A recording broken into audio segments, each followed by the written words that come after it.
There is one number that separates the people who drown in debt from the people who get rich off it. And here is the strange part.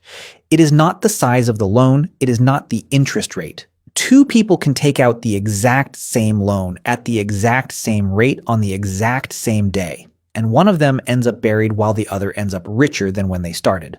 Same loan, same interest rate, opposite result. The difference is one number. By the end of this video, you will not only know what that number is, you will have run it yourself on your own situation. Because debt is not the problem. Using it like you are poor is the problem. Let me show you the number. Forget everything you have been told about debt for a second. At its core, a loan is nothing more complicated than renting money. You borrow a sum, you pay a fee for the time you hold it, and you give it back. That fee is the interest rate. That is the rent. So the only question that actually matters is this. When you take that rented money and put it to work, does it earn more than the rent costs? If the money you borrowed earns 7% and the rent on it is 4%, you just kept the difference. 3% on money that was never yours. That gap has a name. It is called the spread. And the spread is the entire game. Here is where it gets interesting, and here is the one number. Your return on your own money equals the spread, multiplied by how many dollars you control for every dollar of your own that you put in. Read that again. The spread is one part. The leverage, how many borrowed dollars you stack on top of yours, is the other. Multiply them together and you get the only number that matters, the return on your own cash. A rich person does not see a loan and think, how do I pay this back as fast as possible? They see a loan and think, what is the spread and how many dollars can I control with it? Same loan you are looking at. Completely different question. And throughout this video, I am going to keep coming back to this one number because every single trick you are about to see is just this equation with different inputs plugged in. One more thing before we start. A few of the 6 things I am about to show you, you can run yourself today with the money you already have. The other ones you cannot, at least not yet, and I will be honest with you about which is which as we go. I am not going to pretend a billionaire's tax strategy is something you can do on a Tuesday afternoon. But you need to see all of it because the small versions only make sense once you have seen the big ones. Let us start with the oldest trick there is, and one of the most accessible. It is called trade credit, and almost every product business on earth runs on it. Here is how it works. Say you want to sell pens. Simple product, steady demand.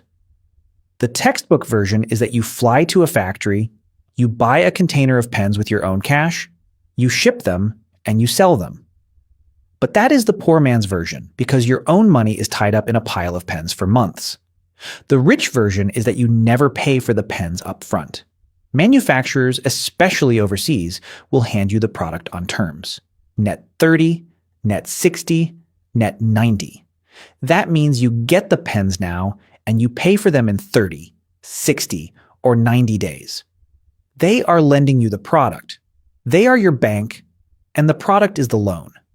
Now run the one number on it. You sell the pens before the bill is even due. You take the money from your customers, you pay the factory, and you keep the difference. So what was your own cash in this deal? Nothing. Zero. You controlled an entire container of inventory with none of your own money, which means your leverage is not 5-to-1 or 10-to-1. It is infinite because you divided by 0 of your own dollars. The spread was small, just your markup per pen, but multiplied by infinite leverage, the return on your own cash is enormous. That is why selling is one of the most valuable skills on the planet. The seller never needed money. They needed terms. And here is the first one you can actually run. You do not need a factory in another country. Anyone who has ever sold something before paying for it has used trade credit. A 0% introductory card that floats your inventory, a supplier who gives you 30 days, a customer deposit that funds the job before you have spent a dime. Same mechanism, smaller scale. We will come back to the most accessible version of this near the end. Number 2 is real estate. And this is where most finance channels get the math flat out wrong. So let us actually run it. You find a property that costs $500,000. It is in rough shape, nobody wants it, which is exactly why it is cheap. You put 20% down, that is $100,000, and you take a mortgage for the other $400,000. Then you spend $50,000 fixing it up. So at this point, your own money in the deal is $100,000 down plus $50,000 in renovation. $150,000 of your cash is sitting in this house. Now the property is fixed up and people actually want to live in it. The market value rises to $700,000. You go back to the bank and you refinance, pulling out a new loan at 80% of the new value. 80% of $700,000 is $560,000. You use that to pay off your original $400,000 mortgage, and you walk away with the difference, which is $160,000 in cash. Now here is the part the other channels get wrong. They will tell you that $160,000 minus your $50,000 renovation is $110,000 profit. That is not what happened, and the truth is actually better. You put $150,000 of your own cash in. You just pulled $160,000 back out, which means you got every dollar of your own money back, plus a little extra, and you still own a $700,000 property with roughly $140,000 of equity in it that you can now rent out. Run the one number. How much of your own cash is left in this deal at the end? 0. You took it all back out, so what is your return on your own money? You are not dividing by $150,000 anymore. You are dividing by nothing. That is an infinite return, and it is the real reason investors are obsessed with this strategy. It is not the profit. It is that you recycled your entire down payment and got to keep the asset. Now let me be honest about the catch, because this is a math channel, not a hype channel. Your new loan is bigger. You went from owing $400,000 to owing $560,000, and at today's mortgage rates around 6%. That is a much larger monthly payment. On top of that, refinancing costs you another 2 to 5% in closing costs. So the whole thing only works if the rent covers that bigger payment with room to spare. The trick was never the refinance. The trick is finding a property that actually cash flows after all of it. That is the hard part, and that is the part nobody sells you a course on. This one is reachable, by the way. Not billionaire territory. People with a lot less than you would guess do exactly this. Now we go up a level to the strategy behind every headline you have ever read about a billionaire who pays almost nothing in income tax. It is not a loophole someone snuck into the code. It is 3 ordinary rules stacked on top of each other, and once you see it, you cannot unsee it. It is called buy, borrow, die. Step 1, buy. You own assets that go up in value. Stocks, a business, real estate. On paper, you are worth a fortune. But here is the thing about gains on paper. They are not taxed. You only owe tax when you sell. So the rich person's first rule is simple. Do not sell. Selling is what triggers the tax bill, but you still need money to live on, to buy things, to fund your life. So step 2, borrow. Instead of selling your stock and paying tax, you go to a bank or a brokerage and you borrow against it. This is a real product called a securities-backed line of credit. You pledge your portfolio as collateral and they hand you cash.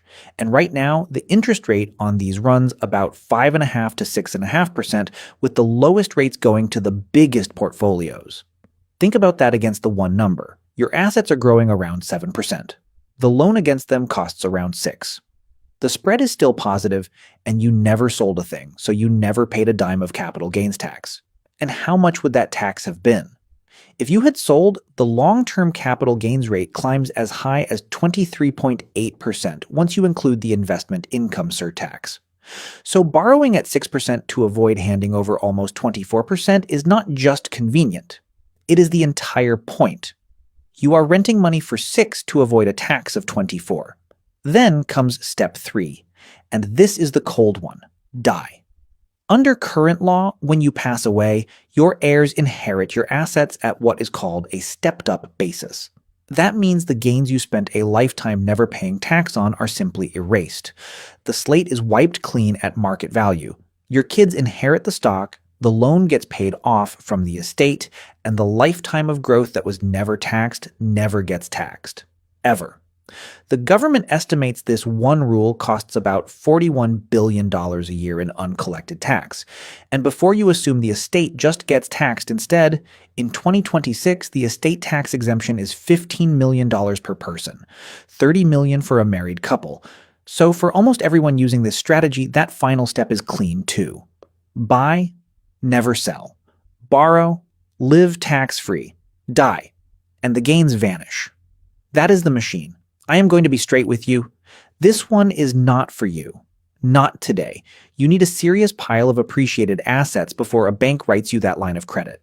But I needed you to see it, because the small version of this exact idea is coming, and it is one you can run. So how does that loan against a portfolio actually work, and where does it go wrong? Because this is the engine running underneath the last strategy, and it has a dark side worth understanding. When you borrow against your investments, the lender does not give you $1 for every dollar you have. They give you somewhere between 50 and 95% of your portfolio's value, depending on what you hold, and they keep an eye on it.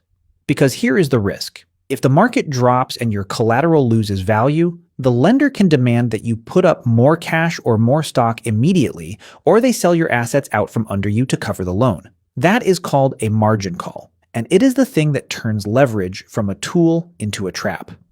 Leverage multiplies the one number in both directions.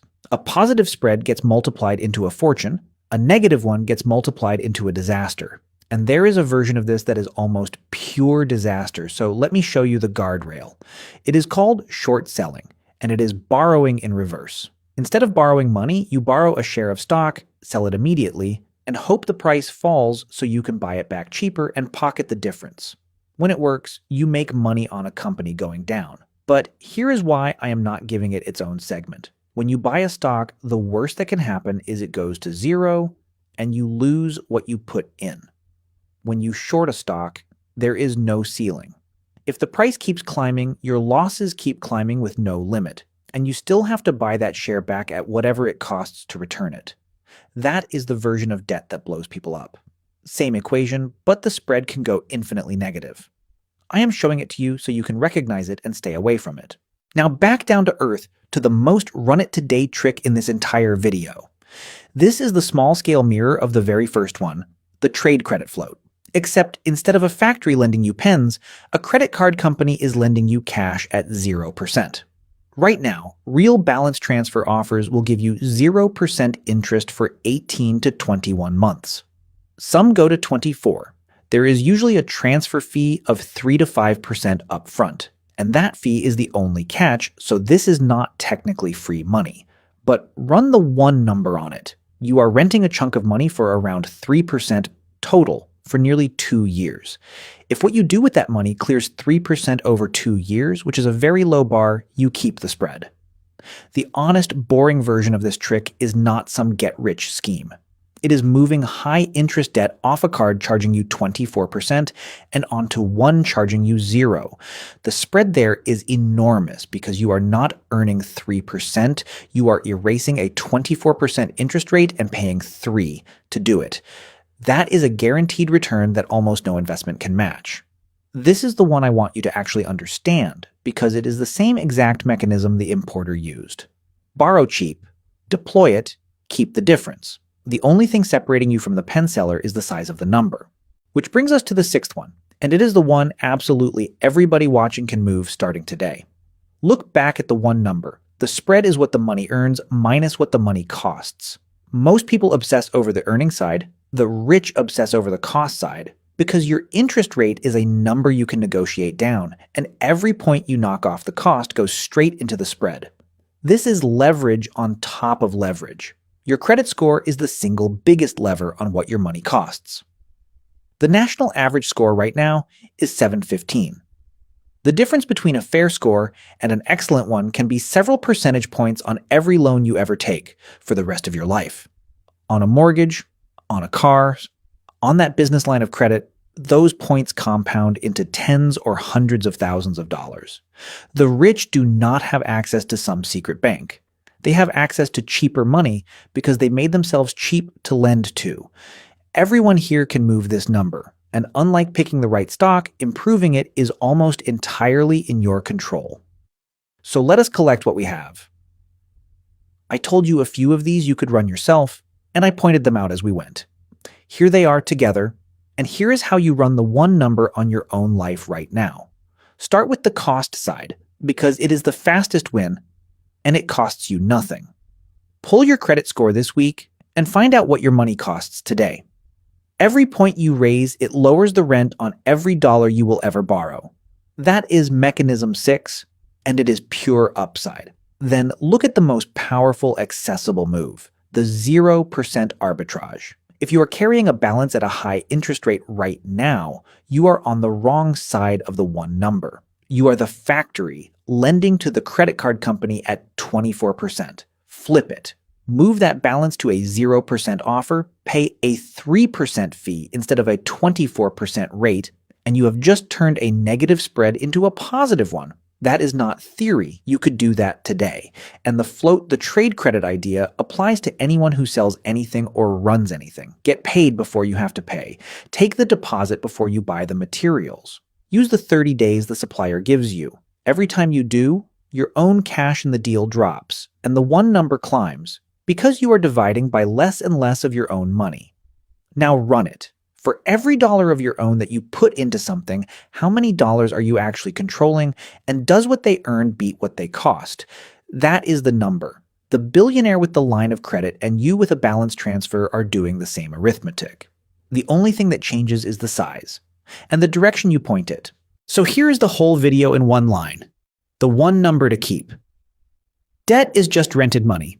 And the only question that ever mattered is whether what you do with it earns more than the rent. Get that one inequality on the right side, and debt stops being the thing that owns you and becomes the thing you own. The poor pay debt off as fast as they can. The rich ask what the spread is and how many dollars they can control.